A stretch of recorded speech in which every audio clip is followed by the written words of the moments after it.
Masu sauraro Assalamu alaikum. Mai kawo muku rahotanni ke muku fatan kun waye gari lafiya.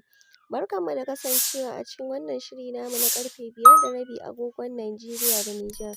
Wato 5:30 kenan agogon GMT da Ghana. A cikin shirin namu na ɗauke da NDLEA ta gano hodar Iblis da aka so yin safarar ta zuwa Saudiya cikin littattafan addini.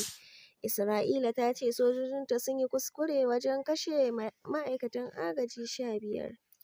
'Yan bindiga sun sanya wasu al'ummomin Zamfara wa'adin biyan harajin Naira miliyan 60. Rahotanni daga jihar Zamfara a arewacin Najeriya na cewa 'yan bindiga sun saka harajin miliyoyin Naira ga wasu al'ummomi da ke yankin Ɗan Kurmi a ƙaramar hukumar mulki ta Maru. 'Yan bindigar sun ayyana Laraba a matsayin ranar wa'adin biyan kuɗin, amma tuni suka fara aiwatar da dokar tsare mutane a garin Zargado har sai an biya kuɗin a matsayin diyya. Al'ummar yankin da abin ya shafa sun shaidawa BBC cewa sun samu kansu a wannan tasku ne bayan da wasu mazauna yankin suka ƙona daji da kuma hare-haren da sojoji suka kai wa 'yan bindigan. Shi ne ɓarayin dajin suka ɗora musu wannan haraji na Naira miliyan 60. Honorable Ilyasu Salisu Ɗan Kurmi ya tabbatar wa da BBC cewa lamarin sojoji sun shiga aiki wannan yanki sun koma kuma yanzu 'yan bindiga sun zo sun aza mana haraji.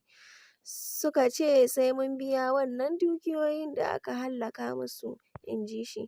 Suka ce abin da suka zama mana Naira miliyan 60 kuma idan ba mu biya ba za mu fuskanci matsaloli fiye da yadda muka fito baya. Ya ce 'yan bindiga sun sanya musu wa'adin zuwa ranar Laraba. Al'ummomin sun ce ba wani mataki da za su iya ɗauka domin 'yan bindigar sun fi ƙarfinsu. Bayanai sun ce 'yan bindigan har ma sun fara kama mutanen wani gari, Zargado, inda zuwa lokacin haɗa wannan labarai sun kama musu mutum 8 da cewa sai an biya wannan kuɗi Naira miliyan 60 za su sake su.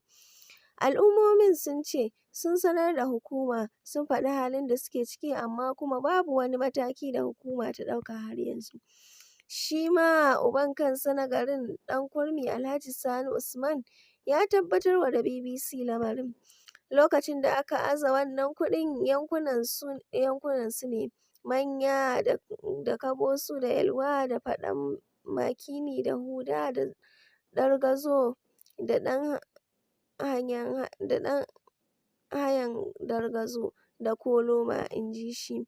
Ya yi ƙarin bayani da cewa kuma kamar yadda muka samu labarin wani ƙauyen daga cikinsu sun sanya wa dajin wuta, su kuma 'yan bindiga suka ce lallai sai sun aza waɗannan ƙauyukan 4 daga cikinsu kowane sai sun biya wannan kuɗi. Sai dai kuma uban ƙasar ya ce bai san wa'adin da 'yan bindigan suka sanya wa jama'ar ba. Wannan dai ba shi ne karon farko da 'yan bindigar waɗanda suka addabi yankuna a wasu jihohin yankin arewa maso yamma da suka haɗa da jihar ta Zamfara da Sokoto da Kebbi da wasu jihohin na arewacin Najeriya irin wannan harajin ba. Bayanin dajin kan hana mazauna yankunan karkara noma da kiwo da ma zama a garuruwansu ba, inda suke kashe mutane da dama da sacewa da kuma ɓarnar da dukiyoyinsu ba. Suna kuma hallakawa da kama mutane da dama da sunan karɓar kuɗin fansa.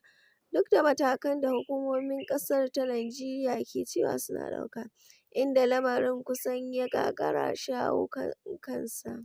To masu sauraro a nan muka kawo muku wannan shiri namu na safiya, sai kuma idan Allah ya kai mu anjima da daddare.